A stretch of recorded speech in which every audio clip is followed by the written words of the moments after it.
صلی اللہ علیہ وسلم ان الولد مبخلۃ مجبنۃ۔ حضور نبی کریم سرور دو عالم صلی اللہ علیہ وسلم نے ارشاد فرمایا، اولاد بخل کا سبب ہے اور بزدلی کا سبب ہے۔ یہ ابن ماجہ کی روایت ہے۔ حضرت یعلا ابن مرہ رضی اللہ تعالیٰ عنہ اس حدیث شریف کے راوی ہیں۔ اس حدیث میں آپ نے ارشاد فرمایا کہ اولاد کی وجہ سے انسان بخیل بھی ہو جاتا ہے، کنجوس بھی ہو جاتا ہے، اور اولاد کی وجہ سے انسان بزدل بھی ہو جاتا ہے۔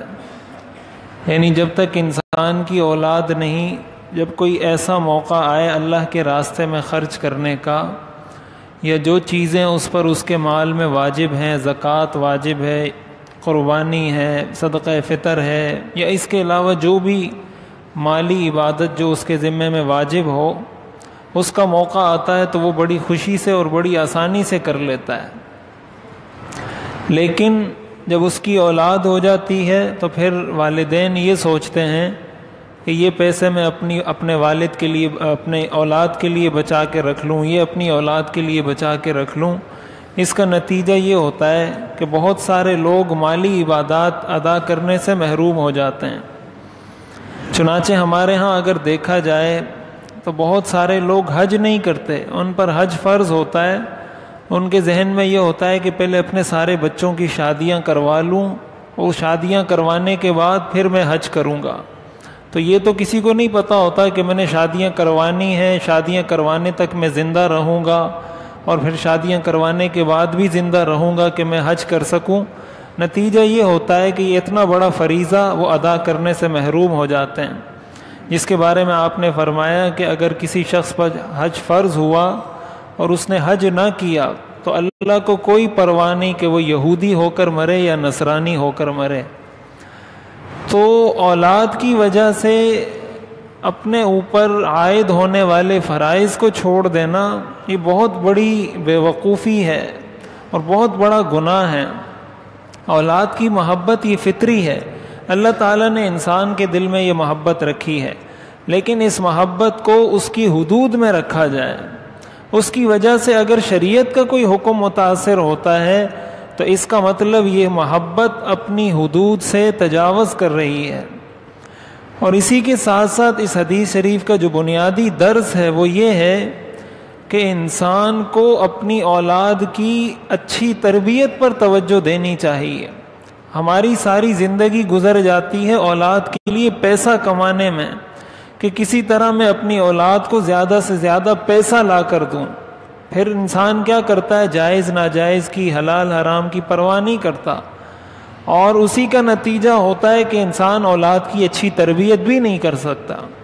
حالانکہ حدیث شریف میں آتا ہے کہ کسی والد نے اپنی اولاد کو اچھی تربیت سے زیادہ کوئی گفٹ، کوئی اچھا ہدیہ اور اچھا تحفہ نہیں دیا۔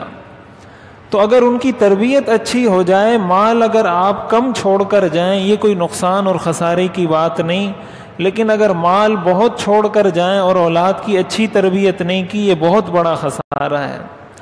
اس لیے ان کو صرف مال کما کر دینا یہی مقصد نہیں ہونا چاہیے والدین کا، بلکہ ان کی اچھی تربیت کرنا یہ بنیادی مقصد ہونا چاہیے۔ امام مقاتل رحمۃ اللہ علیہ کے بارے میں آتا ہے کہ وہ ایک دفعہ منصور کے دربار میں گئے۔ جب وہ خلیفہ بنا تو منصور نے ان سے کہا کہ مجھے کوئی نصیحت کریں۔ امام مقاتل رحمہ اللہ نے فرمایا کہ جو میں نے دیکھا ہے وہ تمہیں بتاؤں یا جو میں نے سنا ہے وہ تمہیں بتاؤں؟ تو منصور نے کہا جو تم نے دیکھا ہے وہ مجھے بتاؤ۔ تو انہوں نے کہا کہ عمر بن عبد العزیز رحمہ اللہ کا انتقال ہوا تو ان کے 11 بیٹے تھے، اور انہوں نے 18 دینار میراث میں چھوڑے۔ عمر بن عبد العزیز خلیفہ وقت تھے، حکمران تھے، بادشاہ تھے، لیکن جب انتقال ہوا اپنے 11 بیٹوں کے لیے صرف 18 دینار میراث میں چھوڑے، جن 18 دینار میں سے 5 دینار ان کی تجہیز و تکفین میں خرچ ہو گئے، 3 دینار ان کی قبر کی جگہ خریدنے میں خرچ ہو گئے، باقی جو دینار بچے یہ ان کے 11 بیٹوں میں تقسیم ہوئے۔ اور ہشام ابن عبد الملک یہ بھی بادشاہ تھا، اس کا جب انتقال ہوا اس کے بھی 11 بیٹے تھے، اور اس نے جو میراث چھوڑی ہر بیٹے کو میراث میں 10 لاکھ دینار ملے. لیکن امام مقاتل کہتے ہیں میں نے ایک دن ان دونوں کی اولاد کو دیکھا، عمر بن عبد العزیز رحمہ اللہ کی اولاد کو دیکھا کہ وہ اللہ کے راستے میں 100 گھوڑے صدقہ کر رہے تھے، اور ہشام بن عبد الملک کے بیٹے کو دیکھا کہ وہ راستے میں بھیک مانگ رہا تھا. عمر بن عبد العزیز رحمہ اللہ نے اپنے بچوں کی تربیت کی تھی، اور ہشام بن عبد الملک نے اپنے بچوں کو سرمایہ چھوڑا تھا. تو اصل چیز اولاد کی صحیح تربیت ہے. اللہ تعالی ہمیں اپنی اولاد کی صحیح تربیت کرنے کی توفیق عطا فرمائے.